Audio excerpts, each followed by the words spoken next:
எல்லாருக்கும் வணக்கம்.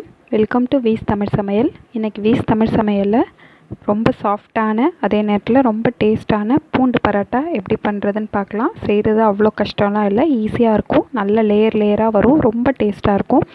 Side dish தேவையில்லை, தயிரோடையோ இல்லை சாஸோடையோ சாப்பிட்லாம். வீடியோ பார்க்குறதுக்கு முன்னாடி நம்ம சேனலை யாராவது சப்ஸ்கிரைப் பண்ணாமல் இருந்தீங்கன்னா ப்ளீஸ் சப்ஸ்கிரைப் பண்ணிடுங்க. கூடவே இருக்கிற பெல் ஐக்கானையும் கிளிக் பண்ண மறக்காதீங்க. சப்பாத்தி பண்ணுறதுக்கு 1.5 கப் மாவு, அதில் கொஞ்சமாக சால்ட்டு சேர்த்து சப்பாத்திக்கு நார்மலாக எப்படி மாவு பிசைவோமோ அது மாதிரியே பிசைஞ்சு எடுத்துக்கலாம். கொஞ்சம் கொஞ்சமாக தண்ணி சேர்த்து நல்லா பிசைஞ்சுக்கோங்க. மாவு பிசையும் போது நல்லா சாஃப்டாக, அதாவது நிறைய தண்ணி சேர்த்து கொஞ்சம் லூஸாக பிணைஞ்சிங்கன்னா சப்பாத்தி நல்லா சாஃப்டாக வரும். ஸோ இந்த மாதிரி பிசைஞ்சிட்டு முடித்தோடனே கொஞ்சமாக எண்ணெய் அதில் மேலே ஊற்றிட்டு நல்லா பிசைஞ்சு விட்டு வச்சிங்கன்னா மாவு மேலே காயாமல் இருக்கும்.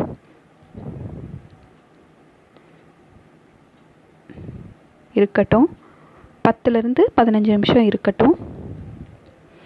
இப்போது ஒரு கிண்ணத்தில் 1 ஸ்பூன் மிளகாத்தூள், 1/2 ஸ்பூன் மஞ்சள் தூள், 1/4 ஸ்பூன் கரம் மசாலா தூள், கொஞ்சமாக உப்பு, 3லேருந்து 4 ஸ்பூன் வரை நெய் எல்லாத்தையும் சேர்த்து நல்லா கலந்து எடுத்து வச்சுக்கலாம்.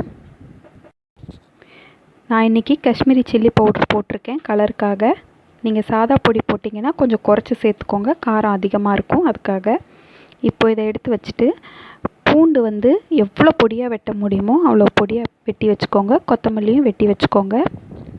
இப்போது நம்ம ஒர்க் சர்ஃபேஸில் கொஞ்சமாக மாவு தூவிட்டு ஒரு சப்பாத்தியை எவ்வளோ மெல்லிசாக உங்களால் தேய்க்க முடியுமோ, பெருசாக தேய்க்க முடியுமோ அந்த அளவுக்கு தேய்ச்சி எடுத்துக்கோங்க. பரோட்டா லேயராக வர்றதுக்காக இந்த மாதிரி பண்ணணும், அதுக்காக தான். இப்போ பாருங்கள், நான் நல்லா பெருசாக தேய்ச்சி எடுத்திருக்கேன். எடுத்துகிட்டு நம்ம மிக்ஸ் பண்ணி வச்சுருக்கோம் இல்லையா பேஸ்ட்டு, அதை கொஞ்சமாக போட்டு நல்லா ஃபுல்லாக வர்ற அளவுக்கு அப்ளை பண்ணுங்கள். இப்போ ஃபுல்லாக அப்ளை பண்ணிவிட்டேன். இதை பார்த்து நம்ம மடித்து விட்டுக்கணும். லேயருக்காக விசிறிக்கு மடிப்போம் இல்லையா, அது மாதிரி அப்படியே மடிச்சுக்கோங்க.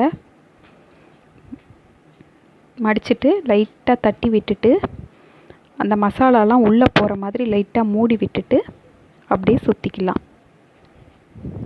சுற்றிட்டு நல்லா திருப்பி விட்டு கையிலேயே அழுத்தம் கொடுத்து அழுத்திக்கோங்க. அழுத்திட்டு நம்ம பூண்டும் கொத்தமல்லியும் வெட்டி வச்சுருக்கோம் இல்லையா, அதில் எடுத்து நல்லா பூண்டு மேலே வச்சு ஒரு அழுத்திடுங்க. அது மேலே நல்லா ஒட்டிடும். அதுக்கப்புறம் மெதுவாக எடுத்து கீழே வச்சுட்டு கொஞ்சமாக கொத்தமல்லி எடுத்து வாசனைக்காக இதை வச்சு அதையும் அழுத்திக்கலாம். உள்ளே நல்லா போய் ஒட்டிடும். அதுக்கப்புறமா மேலே கொஞ்சமாக மாவு தூவிக்கோங்க. தூவிட்டு மெதுவாக நம்ம செஞ்சு வச்சதை எடுத்து வச்சு கட்டையை வச்சு ரொம்ப சாஃப்டாக தேய்ங்க. முடிஞ்ச அளவுக்கு கையில் தட்டிட்டு அதுக்கப்புறமா அந்த பூண்டெல்லாம் நல்லா உள்ளே போகிறதுக்காக மெதுவாக கட்டையை வச்சு நம்ம தேய்ச்சிக்கலாம். அழுத்தம் கொடுத்து தேய்க்காதீங்க, பிஞ்சு போயிடும். சாஃப்டாக தேய்ச்சிக்கோங்க. பரோட்டான்றதுனால சப்பாத்தி அளவுக்கு ரொம்ப தின்னாக போடணும்னு இல்லை. கூட நம்ம பூண்டெல்லாம் போட்டிருக்கிறதுனால கொஞ்சம் தடியாக தான் வரும்.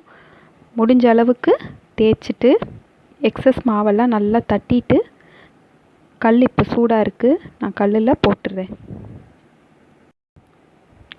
கல்லில் போட்டுட்டு உள்ள லேயராக இருக்கிறதுனால இது வேகிறதுக்கு கொஞ்சம் டைம் எடுக்கும். பார்த்து திருப்பி திருப்பி போட்டு கொஞ்சமாக நெய் தடவி நம்ம சுட்டு எடுத்துடலாம்.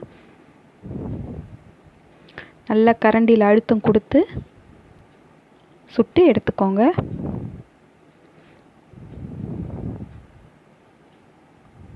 அவ்வளோதான், நம்ம பூண்டு சப்பாத்தி சூப்பராக ரெடி ஆயிடுச்சு. செஞ்சு சாப்பிட்டு பார்த்துட்டு எப்படி இருந்துச்சுன்னு கமெண்ட்டில் சொல்லுங்கள். வீஸ் தமிழ் சமையலை மறக்காமல் சப்ஸ்கிரைப் பண்ணுங்கள். தேங்க்யூ.